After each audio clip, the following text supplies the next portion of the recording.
Give me a hell yeah if you can hear me all right. And we'll get rolling, talking about Rush. Welcome to my humble abode. I thought I'd, do some of these live videos on the couch as opposed to my regular spot, which is just like literally 2 meters that way in the kitchen. I've got some, I got my computer open here so I can check out your comments as well. Just so I can keep up with the chat. And I've got some, when I do these live chats on the couch, I have my temptations on hand for Miss Moneypenny. Let's see if we can get a bit of Miss Moneypenny action. You got these things in your countries out there? Kitty crack.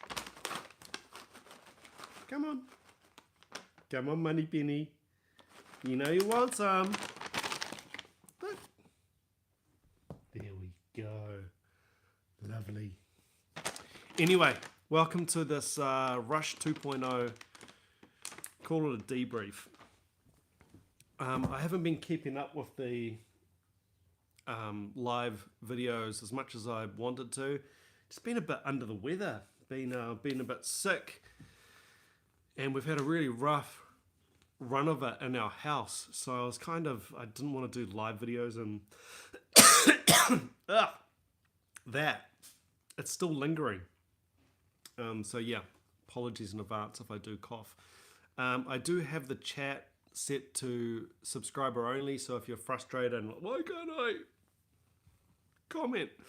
It is subscriber only, and I just do that on the live chats just to keep out. Calm down. Jeepers. It's a new couch. Tearing to shreds. Just to keep out the riffraff. It's good to see some of the regular faces. Cam Drew, how are you, man? Paul Magle, she's got you well trained. Miller Bear, I shake that bag, my cat comes blasting through the house like he's on fire. Man, there's a commercial here for those Temptations. I don't know if it's the same commercial worldwide, where I think like the owner just picks up the bag or opens the bag or something, and the cat comes flying, I think, through the wall. It's kind of like that. It's insane. The bag, it's amazing with their ears. They know different bags. She knows that Temptations bag from anything. She'll come flying, man. Not taking any prisoners either. So it's about now you guys were thinking, I thought we were talking about Rush. I don't want to talk about your slightly overweight British short hair kitty. I don't think she's overweight. I think she's curvy. Come on, up here. Oh, do you want to sit here? Voluptuous. That's what I'll say. Anyway. So, guys, I'm assuming if you are watching this video, then you're a Rush fan. So if you did enjoy Rush Week, do please consider subbing. It really does help me out. It makes it all sort of worthwhile. I did Rush Week for you guys, deep dive analysis. So yeah, if you're on the fence and you think, oh, I don't know about this guy, don't know about this bald dude in New Zealand, it will help to keep things going. And I was thinking about the next Rush Week. I really do like themed weeks, but obviously, you need variation on the channel. I do have other subscribers to think about, and I think if I was watching a channel and someone covered a whole album that for whatever reason I wasn't interested in, I probably would just completely skip those videos. And if it went on for too long, I might even sort of unsubscribe because it's just like, well, I don't want this content. So there is that to think about. In saying that, there was someone mentioned, I don't know, one of you guys mentioned, hey, 200K, we'll do the next Rush Week. And then someone else commented, well, That's potentially a long way away, right? 150k. Rush Week 3.0. And I don't know if I'm going to regret this, but I'll commit right now in writing. Good tip for you out there. From me as a drum teacher, if you want to get something done, write it down. I think I've just had a package delivered. If you want something done in your life in general, I'm dead serious now, write it down. I'm going to commit to you guys 150k subs, Rush Week 3.0. How's that? Might seem like a long way away, might not. Get all your Rush fans on board and sub in and we'll get there. And that sort of brings me to what should I do for that Rush Week? Should I do 2112? And I'm really paranoid about pronouncing these. YYZ, 2112. I don't know how you're supposed to know that's 2112, but apparently you're supposed to know. So, is that the album to do? Is that the logical one to do? I know some people will comment and say, no, you need to get to whatever, Permanent Waves, Cam Drew. But I feel like logically, either starting at the start, which I believe was a different drummer, right? Or just going, I guess, in some kind of order of, I don't want to say importance, but logical order of the interest in the albums. Obviously, I don't want to spend a week doing an album analysis deep dive session on an album that is quite obscure, maybe really progressive, weird, unusual. You know, it's just not good. It's not a good idea for me and the channel. It seems like 2112, Miller Bear, Brian, yes, Brian, yes, 212 is a good jumping off point. 212! Miller Bear, Second the Third Trilogy, Her Majesty's Minstrel Cycle. I'm in for 2112. That album changed everything. What era was 2112? Hit me in the chat. Albert Joshua Vega. Shoot, I'm driving my daughter home. Y'all throw it out without me. Azpac Blaze. Can't miss work either 2112 or Permanent Waves. I prefer the latter. Well, I mean, I'll get, it seems like Permanent Waves is a constant one as well. So let's do both. Here's a further commitment. Okay.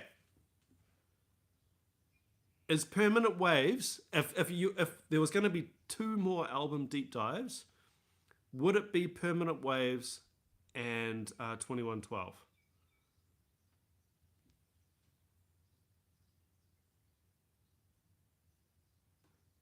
Anthony Callett, you'd pronounce 2022 correctly, I'd imagine. 2022? 2022? Not necessarily, man. Hemispheres, Springy. Hemispheres in 2112, okay. Oh, okay, 1976 was 2112. Okay, why don't we... I don't know if I want to commit to one of these albums at 150 and one of them at 200k. That's really thinking ahead, right? Remembering it took me, I believe, 9 years on YouTube to reach 100,000 subs, so... I did just actually get a package delivered. I just heard it plonk down on the ground. Bear with me, I'm going to go grab it.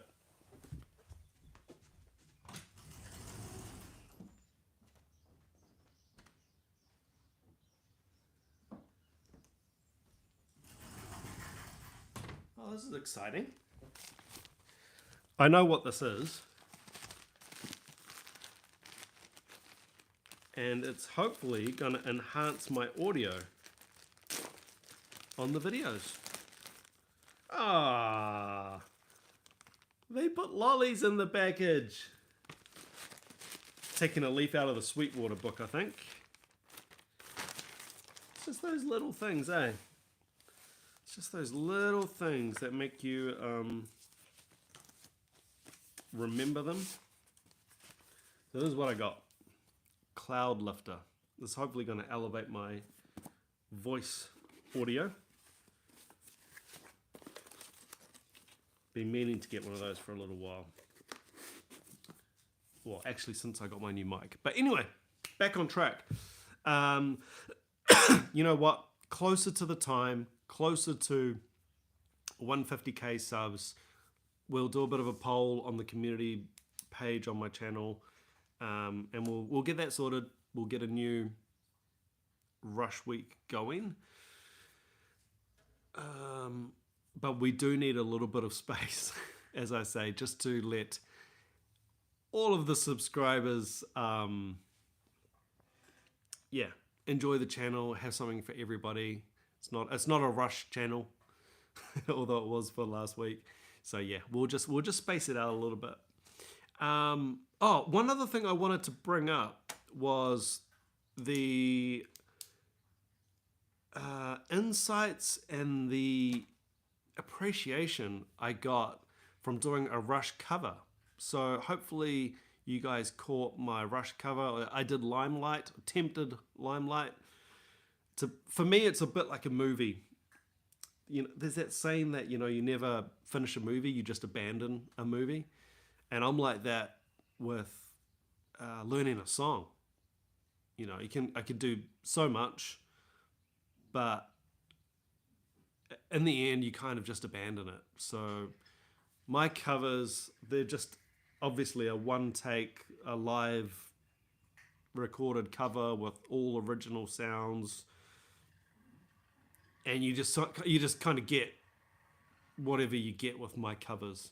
They're not perfect, they're warts and all, because it's real, it's a live take, as if I was playing a gig, right? But yeah, hopefully you guys caught it and appreciated it. I did upload it twice in the end. The second one was a remix, hopefully a better mix, and I also included my isolated drums, so just the drum track without the Rush part. And the reason for uploading that again was I'm a little bit of a, I don't know what you call me, I like to be a bit of a completist with that kind of stuff, and I wasn't happy with the first mix. And a couple of people mentioned, they said, oh, the audio is a bit warbly, a bit phasey, flangey on that cover.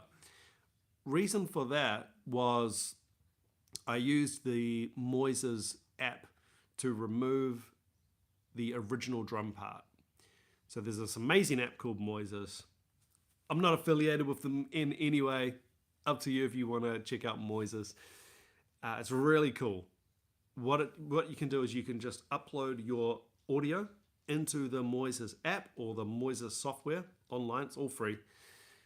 Look at Money Penny walking down there. Hello. Come on, darling. Come on. Where's those treats? Can't give you too many though. But anyway, you just upload your audio, your MP3 into Moises, and then you can separate all the tracks. So you'll have, like, in the case of Rush, it comes up with drums, guitar, bass, vocals, other.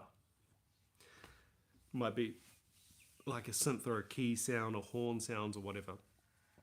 And I made the mistake on the original video of going in and removing the entire drum track.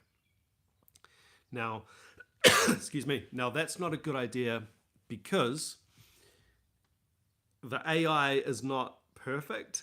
So although it says drums and it is taking out all the drums, it's also sucking out some other stuff. That's what she said. But the other stuff, because it takes out enough of the other stuff to make it sound weird. So on the recent Limelight cover, the remix I did, I only subtracted enough drums to basically delete audibly the drums, but still have a little bit of that track there. So there's still a bit of life in it.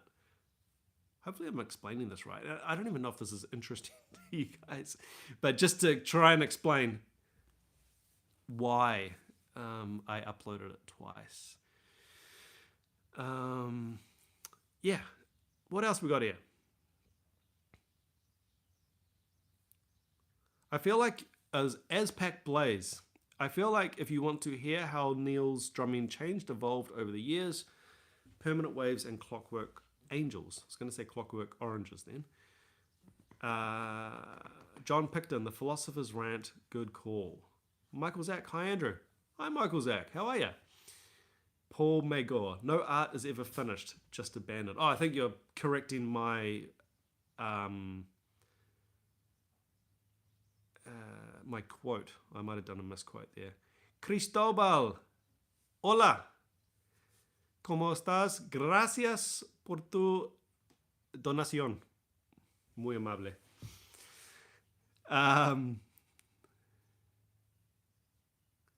está la familia? Dime. What else we got here? Jeff Burns. Another option would be to set up a joint live listen with Doug Helvering. I don't know Doug Helvering. And Elizabeth Jaroff, the enigmatic voice, charismatic voice, I think. They're both in the process of exploring Rush 2. Oh, at the moment? Really? This is interesting. Talk to me, Jeff Burns. Talk to me. This is interesting. A crossover with Elizabeth Jaroff. I mean, I've already done a full length interview with Elizabeth, which you'll find on the channel. Really, I don't mean to big up myself. Really good interview. Check it out. I mean, good in terms of her info and insights. Really, really good stuff. Cristobal, hola, estamos bien, ¿y tú? Muy bien, muchas gracias. John Picton, hey Andrew, you can do a studio album at 125k and a live at 150. Now you're getting cheeky. And then another one at 175 and then another one at 200. Michael Zach, don't know if you saw my comment on your Vital Signs reaction. There were no electronic drums on that one. He didn't start using Simmons until 1984. I think I only mentioned electronic drums because it had that in the chart. So I don't know what those electronic drum sounds were then. They were acoustic that sounded electric. I don't know. Let me know. Clockwork Angel. Elizabeth had reacted to Tom Sawyer and Spirit of Radio. Okay. Jeff Burns. Doug is a classical composer. He really knows his theory.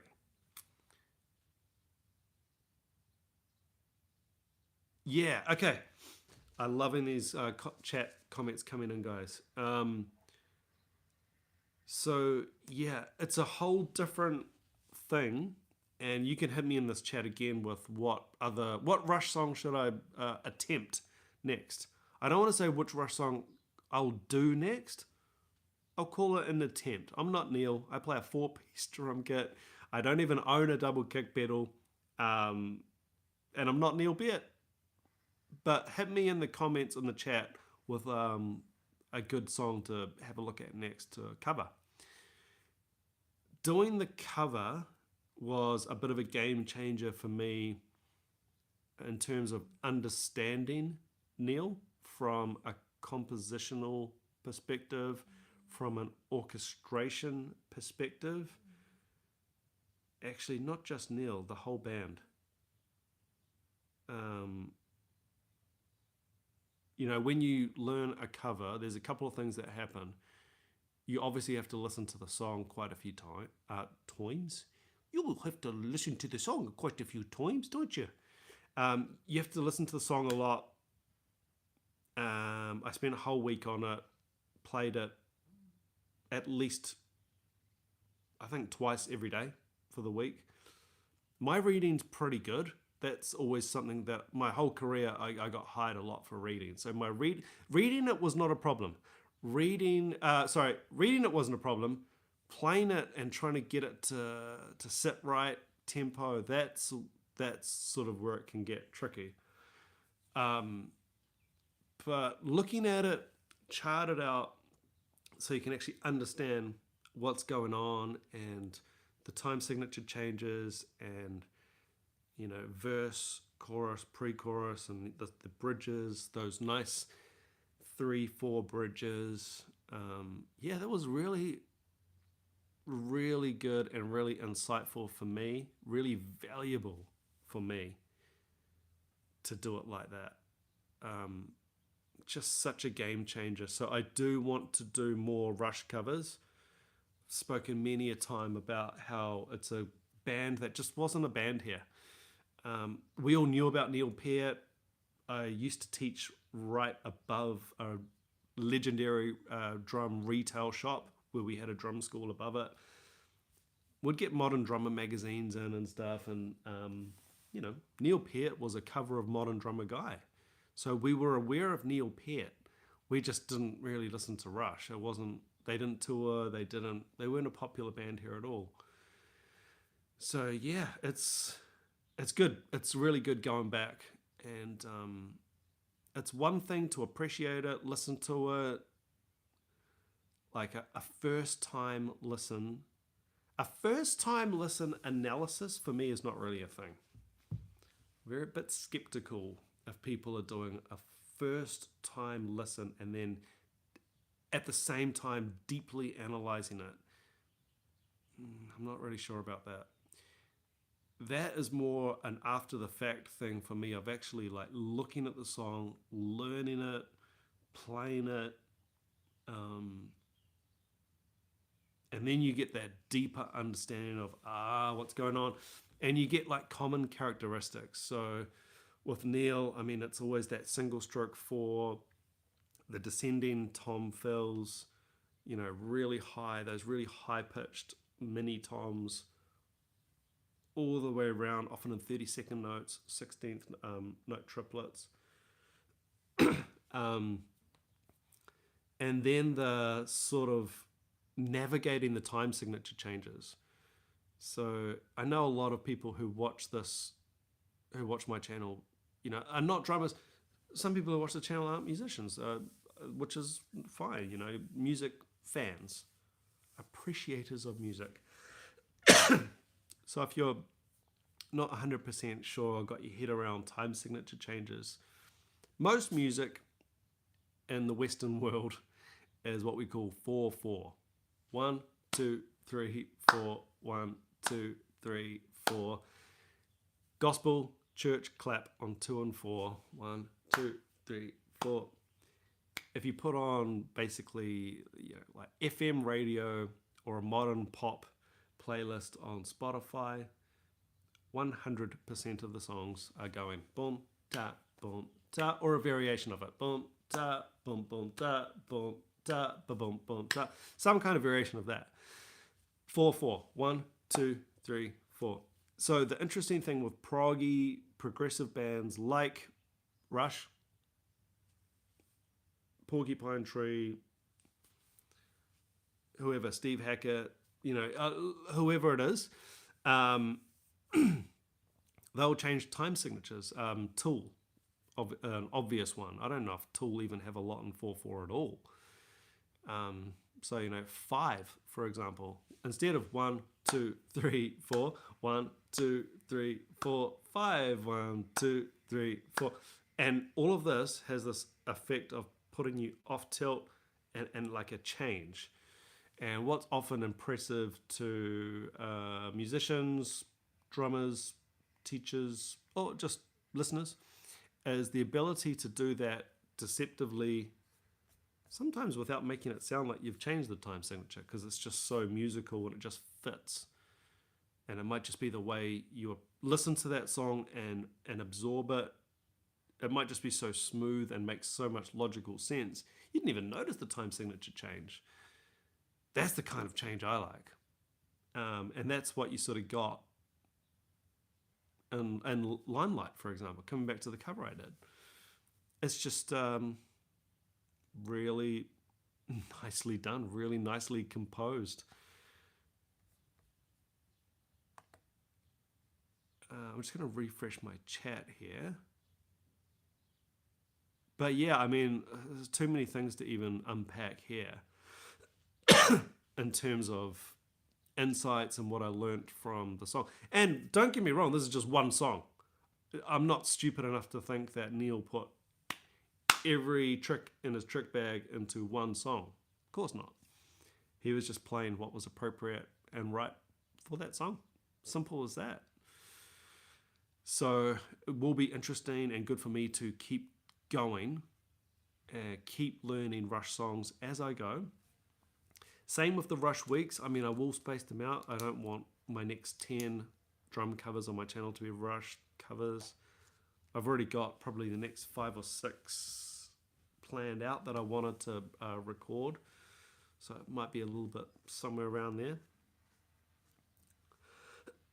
Oh, this is good. Brian, you'd be surprised how many Tool songs are in 4/4, but their masterful use of subdivisions make it sound off kilter.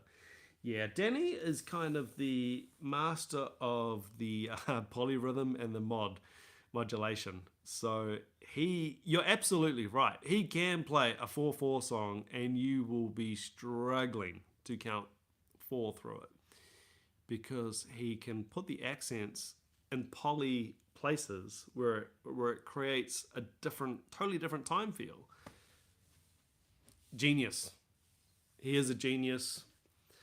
I said on my original, one of my first ever reaction videos, something along the lines of, Tool, it's kind of like the new Led Zepp. Take that back now. It's probably the new Rush in a way, although heavier, right? But coming a long time after Rush, so things did get heavier. Yeah, I mean, not exactly, but yeah, I'd say they're a closer, distant relative to Rush than Led Zepp.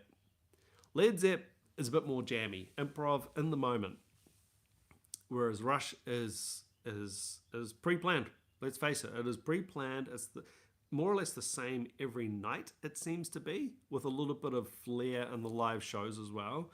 But people kind of want their parts, those iconic parts.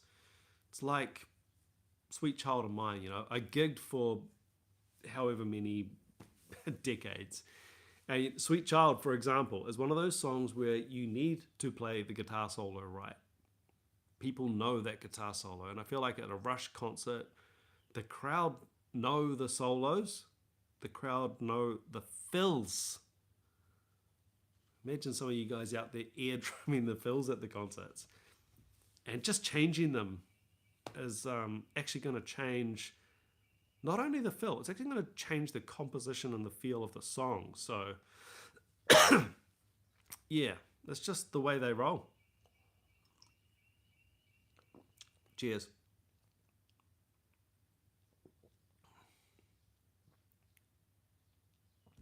Geek Ganesh 88. Could you try covering a solo? There we go. That'd be interesting.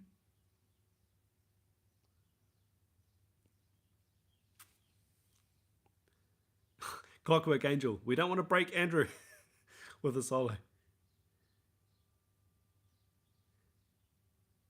Yes, I really appreciate all your comments, guys. And you can comment, obviously, in the comment section as well with what you're thinking about the next Rush week, which is going to be Rush Week 3.0. And of course, make sure to check out my Neil Peart Rush playlist. How many? It's probably the biggest playlist on my channel now. 35 videos in my Neil Peart / Rush playlist. 35! My female drummers playlist got 40. What's my Led Zeppelin got? 35. Let's see if Led Zeppelin's got that many. By the way, I think I am going to be doing a Led Zeppelin week.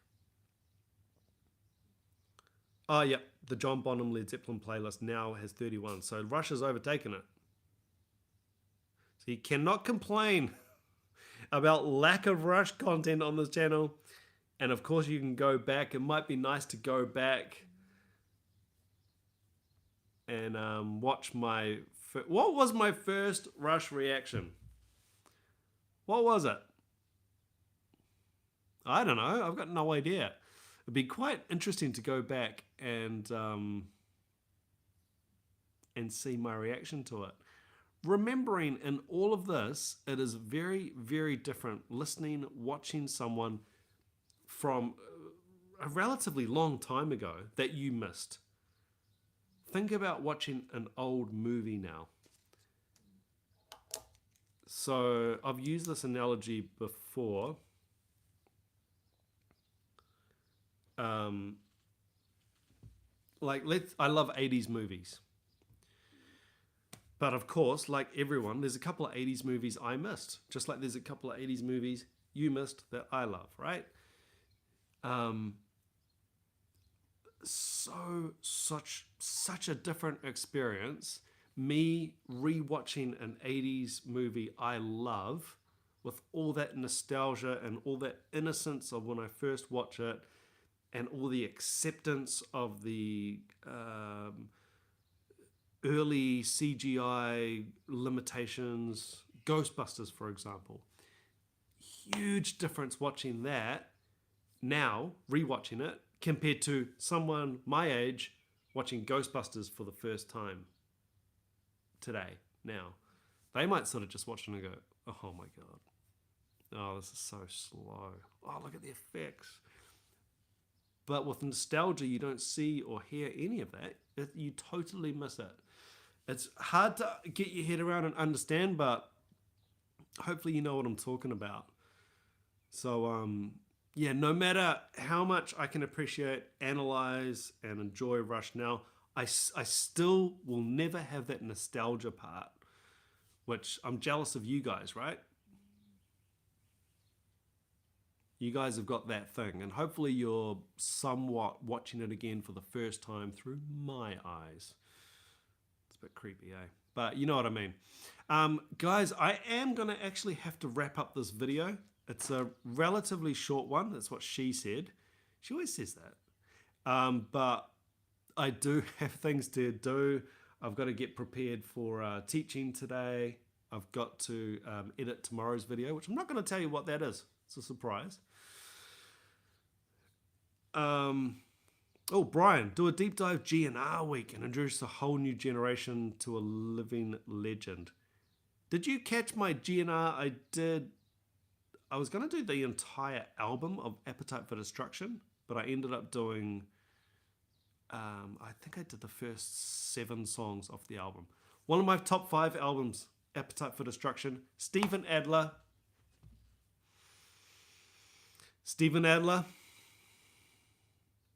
It's like Phil Rudd.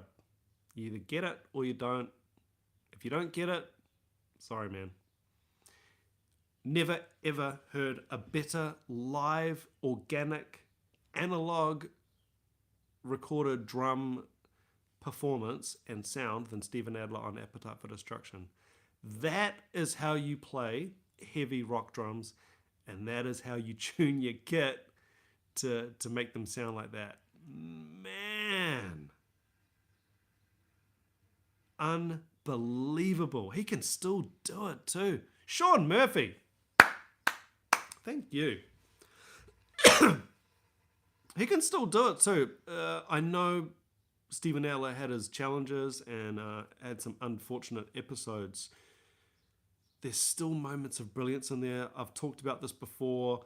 There is a video of him doing Night Train from only, I think, a few years ago.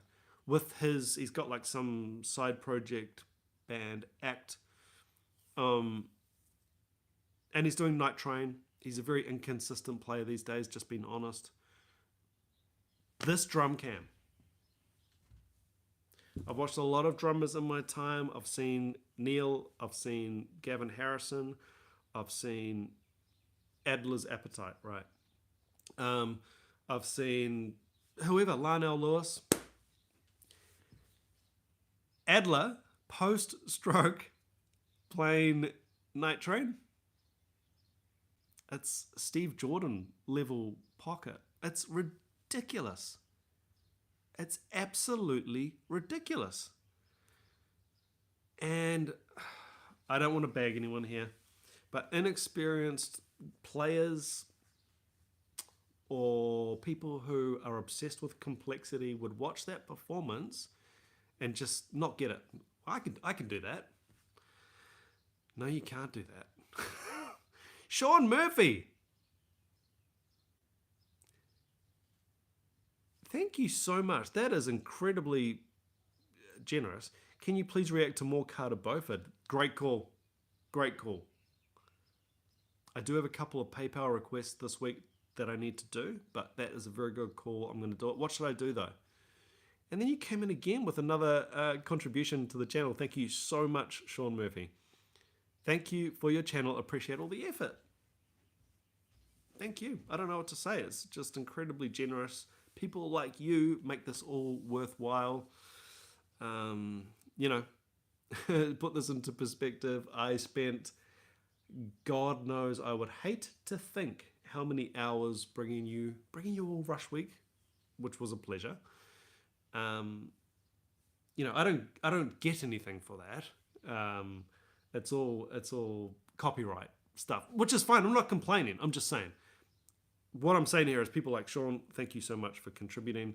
So yeah, I mean, it's a lot of hours to record and edit all that, and there's no money in that. But it's fun, and I get to share it with you guys. So yeah. Allison, Chains Week. Brian, stop talking dirty to me. Sean Murphy, any live video of Carter is amazing. Probably right. Again, Dave Matthews Band, you guys might not be aware of this. A lot of my viewers are in North America. Dave Matthews Band is another one, which is, it's a little bit of an American thing. It's a little bit of an American thing. I don't know if you'd call the music Americana. I don't know how you define Americana. But they're another one that is pretty, I think, specific to North America. Dave Matthews Band. It seems like every time I meet an American person, we start talking about music. Oh, what do you like? Who's your favorite band? Well, Dave Matthews Band. That's like every time. It's every time. Springy. Alice in Chains is immense. You guys called my Alice in Chains covers? I did Wood and Wood. That's what she said. And Rain When I Die. Something about Rain When I Die, man. That song, that's almost like a running song. You just, how can you not be moved? Well, Wood as well. Wood as well. How can you not be moved by those songs? Now I've gone really off script. We were talking about Rush. Now we're talking about Alice in Chains and Steven Adler and Guns N' Roses. Guys, I am going to have to wrap it up. Thank you so much for your support. It means the world. 150k. I will commit to another Rush week. Yet to be decided, but it's looking like, I guess, 2112 might be the way to go. So 150k, we'll get there just to give it some breathing time. It's not to say there won't be any Rush between now and then. But a whole album deep dive, that's a big call. It's a lot of work for me. It's a lot of hours. It's a lot of blocking out the channel for one group, which can kind of annoy people who aren't into that group. Not everyone's into Rush, right? So yeah, honestly, thank you so much. I hope you got something. I hope you learned something from it, maybe. And just the enjoyment and watching me appreciate stuff for the first time. Those last 3 songs I hadn't ever listened to at all. The first 4, as I said in the videos, I had done isolated versions, live versions. The whole album, studio-wise, that was, first time listens, and really, really dug it. I gotta go. I gotta get myself sorted for the day. I appreciate all your support. Make sure to subscribe, and we'll see you at 150K on the next Rush Week. All right. Take care. Have a great one, guys. Ciao.